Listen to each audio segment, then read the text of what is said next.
তবে ভাবিনি যে আমাকে দেশ থেকে জনগণ থেকে দূরে যেতে হবে। কিন্তু যত দূরেই থাকি, প্রিয় দেশবাসী, আমি আপনাদের সাথেই আছি, আপনাদের কাছেই আছি। সারাক্ষণ আমি আমার দেশের মানুষের সাথেই কথা বলি, চিন্তা করি। 15 জুলাই 2024 থেকে 8ই আগস্ট পর্যন্ত যত অপকর্ম করেছে, মানে পুলিশকে হত্যা করা, মেট্রো রেল থেকে শুরু করে সব জায়গায় আগুন দেওয়া, অগ্নিসন্ত্রাস করা, যত অপরাধ, এমনকি এই যে ছাত্র হত্যা, আবু সাইদ থেকে শুরু করে, মুগ্ধ থেকে শুরু করে সমস্ত হত্যাকাণ্ডের পিছনে এই মেটিকুলাস ডিজাইন কাজ করেছে। কারণ লাশ ফেলো, সরকার পড়ে যাবে সেই নীতিতে। এবং যারা এর সঙ্গে অপরাধী তাদের সবাইকে দায় মুক্তি দেওয়া হয়েছে, আর মামলা দিয়েছে সব আমাদের নামে। সমস্ত উদরপিণ্ডি উদরঘাড়ে চাপিয়ে দেওয়া। আমরা কেন মানুষকে মারতে যাব? জুলাই মাসের প্রথম থেকেই আন্দোলন করছিল ছাত্ররা। 15 জুলাই পর্যন্ত তো তাদের কিচ্ছু বলা হয়নি। তারপরে যখন তারা হত্যাকাণ্ড, খুন, অগ্নিসন্ত্রাস শুরু করেছে, পুলিশের উপর হামলা করেছে, পুলিশ তার বাঁচানোর জন্য তো আইনেই আছে।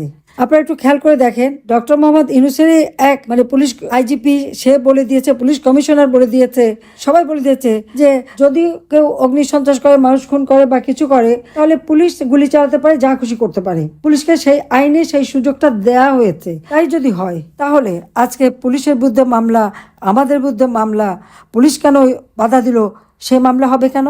সেনাবাহিনীর বিরুদ্ধে মামলা কেন হবে? তারা তো জনগণের সম্পদ বাঁচাতে চেষ্টা করেছে, সেটার কোনো দায়বদ্ধতা নাই। এটা হলো দুর্ভাগ্যের ব্যাপার।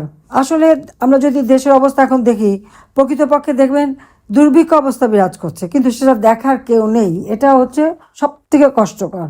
সকল মানুষকে আমি সমান চোখে দেখেছি, আর আজকে আমরা দেখি আওয়ামী লীগ করলে বা মুক্তিযুদ্ধ পরিবার হলে তাদের ছেলে মেয়ে পড়াশোনা করতে পারবে না। চরমভাবে সকলে নির্যাতিত হচ্ছে। আজকে প্রত্যেকটা মানুষের জীবন মান আজকে কষ্টের মধ্যে দিয়ে যাচ্ছে। আজকে আমাদের যেটা চিন্তা করতে হবে যে এইভাবে কতদিন চলবে, যেখানে মানুষের কাজ নেই, সকল সুবিধা বন্ধ, সরকারিভাবে যা দিয়েছিলাম, অর্থাৎ মানুষের বেঁচে থাকার সব পথই বন্ধ করে দিয়েছে। অবৈধ ইউনূস সরকারের উপদেষ্টা, সমন্বয়ক, ক্যাডার বাহিনী, তাদের সম্পদের আর শেষ নাই। রাতারাতি সব আঙ্গুল ফুলে কলা গাছ হয়ে তারা কোটি কোটিপতি হয়ে যাচ্ছে, আর 6 কোটি মানুষ দরিদ্র সীমার নিচে চলে যাচ্ছে। কিন্তু সুদখোর ইউনূস আবার অপপ্রচার চালায়, সব আওয়ামী লীগ সরকারের আমল নাকি সব খারাপ হয়ে গেছে। আওয়ামী লীগ খারাপটা করলো কোথায়? আজকে এমন একটা সময় আমরা এখানে আমাদের বিজয় দিবস উদযাপন করি। সব থেকে দুর্ভাগ্যের বিষয় হলো যে আওয়ামী লীগ, জাতির পিতা বঙ্গবন্ধু শেখ মুজিবুর রহমানের নেতৃত্বে যে আওয়ামী লীগ এদেশের স্বাধীনতা এনে দিয়েছে, এবং আওয়ামী লীগ যে স্বাধীনতা দিয়েছে এটা তো বিশ্ব স্বীকৃত। এটাকে যতই তারা অস্বীকার করুক, অস্বীকার করবে কিভাবে? তাহলে আওয়ামী লীগকে তারা নিষিদ্ধ করে কিভাবে? আমরা তো এখনো জনগণের ভোটে নির্বাচিত, আর সে হচ্ছে অবৈধভাবে ক্ষমতা দখলকারী। অবৈধভাবে ক্ষমতা দখলকারী ক্ষমতায় এসে তারা আওয়ামী লীগ নিষিদ্ধ করে, আওয়ামী লীগের কার্যক্রম বন্ধ, এবং আওয়ামী লীগকে বাদ দিয়ে ইলেকশন করবে। যেখানে আমরা 2008 সালে 48% ভোট, সেটাও আমরা 259 সিটে অংশগ্রহণ করি, আর 41টা সিট আমাদের যারা শরিক দল ছিল তারা নির্বাচন করে।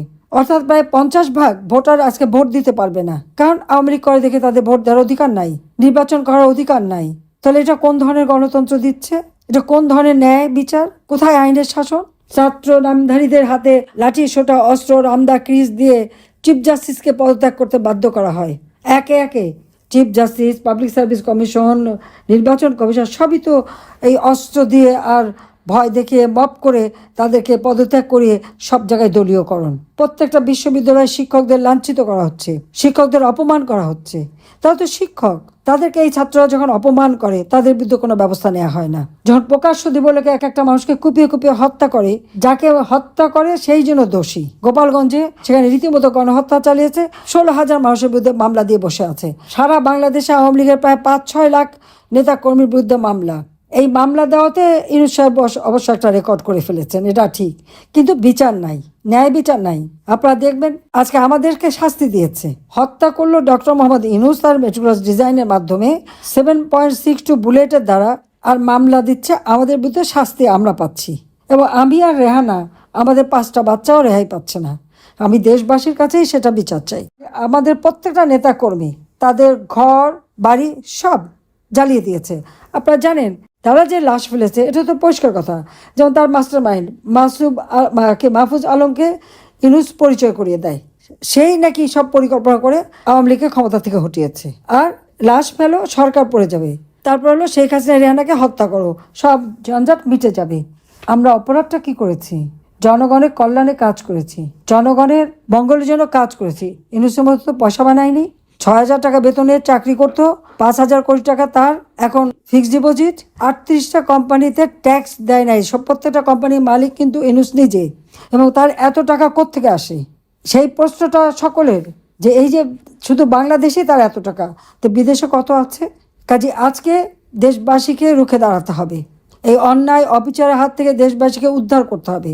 আমাদের আওয়ামী লীগ, স্বাধীনতা সপক্ষ শক্তি যারা আছে, বা অসাম্প্রদায়িক চেতনায় যারা বিশ্বাস করে, কারণ ইউনূস এসে সংখ্যালঘুদের উপর যে অত্যাচার করেছে, যেভাবে নির্যাতন করেছে, তা ওই একমাত্র পাকিস্তানি হানাদার বাহিনী 71 সালে করেছিল, তার সাথেই তুলনা করা যায়। কাজে আমাদের দেশে সকল ধর্ম বর্ণের মানুষ সকলে নিশ্চিন্তে বাস করবে, শান্তিতে তাদের যার যা ধর্ম শেষে পালন করবে। এটাই হচ্ছে আমাদের লক্ষ্য। আমরা চাই দেশের মানুষ উন্নত জীবন পাবে। আমাদের তরুণ সমাজ তারা ওই লাঠি সোঁটা নিয়ে শিক্ষকদের অপমান করবে না, তারা লেখাপড়া শিখবে, আধুনিক বিজ্ঞান প্রযুক্তি জ্ঞান সম্পন্ন হবে, দেশকে এগিয়ে নিয়ে যাবে। আজকে কয়েক লক্ষ ছেলে মেয়ে পড়াশোনা করতে পারছে না, ডিগ্রি কেড়ে নিয়েছে। তাহলে এই দেশের ভবিষ্যৎটা কি? ওই অস্ত্র, রামদাস, গ্রিস এগুলি দিয়েই দেশ চলবে, না দেশের মানুষের জীবনে শান্তি আসবে? ইনশাআল্লাহ এটুকু কথা দিতে পারি, যদি আওয়ামী লীগ আবার আপনাদের সেবা করার সুযোগ পায়, প্রিয় দেশবাসী আমার, আমি অবশ্যই আপনাদের জীবন মান উন্নত করা, জীবনের নিরাপত্তা দেওয়া, মানুষের ভাগ্য পরিবর্তন অবশ্যই আমরা করতে পারবো, সে আত্মবিশ্বাস আমাদের আছে। আজকে কারাগারে আমাদের নেতাকর্মীরা, এই বিজয়ের যাদের জন্য বিজয়, সেই মুক্তিযোদ্ধা, তারা আজ কারাগারে বন্দী অথবা ঘরে আটকা। কি দুর্ভাগ্য আমাদের যে আমরা স্বাধীনতা এনে দিলাম, আর আওয়ামী লীগ যেতে পারবে না, স্মৃতিসৌধে শ্রদ্ধা জানাতে পারবে না। আমাদের বলে আমরা নাকি হত্যা করেছে। আমি তো হত্যা করি নাই, হত্যা করেছে ইউনূসের যে এই চালা চামুন্ডারা, জঙ্গিরা, যাদেরকে ছেড়ে দিয়েছে। প্রত্যেকটা হত্যাকাণ্ডের পিছনে তাদের হাত আছে, এটা আমি হলপ করে পড়তে পারি।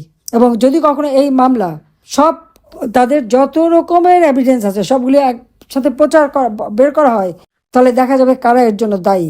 কোনো মতে একটা মামলা সাজিয়ে সেখানে একটা শাস্তি দিয়ে খুব বাহবা নিচ্ছে। জন্মেছি একবার, মৃত্যু হবে একবার। প্রতিবার আল্লাহ যেভাবে হোক আমাকে বাঁচিয়ে আনেন।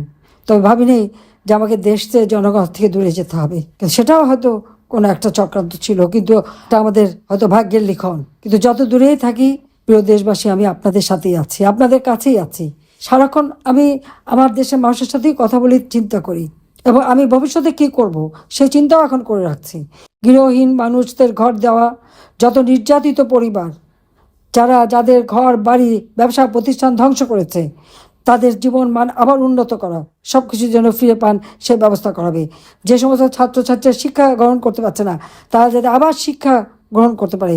যে সমস্ত শিক্ষকদের অপমান করা হচ্ছে, তারা যেন তাদের মর্যাদা ফিরে পায়।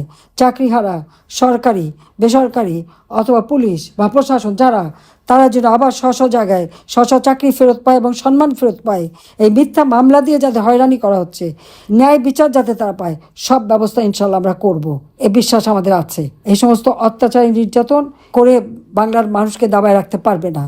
জাতিপিতা বলেছিলেন, দাবায় রাখতে পারবে না, দাবায় রাখতে পারবে না, এবং সেই দিন বেশি দূরে না। আমি দেশবাসী সকলকে বলবো, আমাদের দলের নেতাকর্মী, মুক্তিকামী মানুষ, অসাম্প্রদায়িক চেতনার যারা আছেন সকলকে বলবো, ঐক্যবদ্ধ হন। যার যা আছে যেভাবে আছে, এই যত রকমের অপকর্ম করে যাচ্ছে সেগুলি দেশে বিদেশে তুলে ধরুন। সেই সাথে সাথে সকলে ঐক্যবদ্ধ হয়ে ইউনূস এবং তার জঙ্গি সরকার, এদের উৎখাত করে গণতন্ত্র ফিরিয়ে আনার জন্য সবাই ঐক্যবদ্ধ হন, সেই আবেদন আপনাদের কাছে করি। ইনশাআল্লাহ জনতা জয় হবে। জয় বাংলা, জয় বঙ্গবন্ধু, বাংলাদেশ চিরজীবী হোক।